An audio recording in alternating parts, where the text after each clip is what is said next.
කොහොම මොන දේ කරත් සමහර දේවල් ඕනමයි කියලා හිතුන කාලයක් අනික හැමෝටම වැරදි 100ක් වෙනවන තැන්වලත් අපිට මුකුත් නොපෙනෙන කාලයක් ඇස්වලට හොඳටම පේන්න තියෙද්දිත් හිත රවට්ටන්න ඇත්ත පිළි නොගත්ත කාලයක් තමන්ට වැරදි කරන බොරු කරන මිනිස්සුන්ට ආයෙම සමාව දුන්න කාලයක් ජීවිතේ හිනාව විඳින්න ඕන තැන්වලත් කඳුළු එක්ක කාලේ දිය කරපු කාලයක් කිසිම වටිනාකමක් නැති මිනිස්සු නිසා දුක් වෙවි අපතේ යවපු කාලයක්.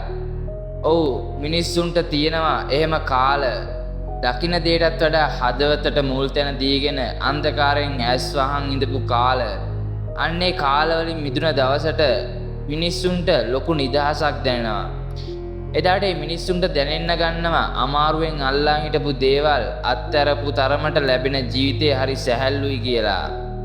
ඉතින් මිනිස්සු ඒ සැනසීමට ඇබ්බැහි වෙන්න පටන් ගන්නවා. කෙටියෙන් කිව්වොත් අත්හැරීම කියන්නේම සැනසීමක්.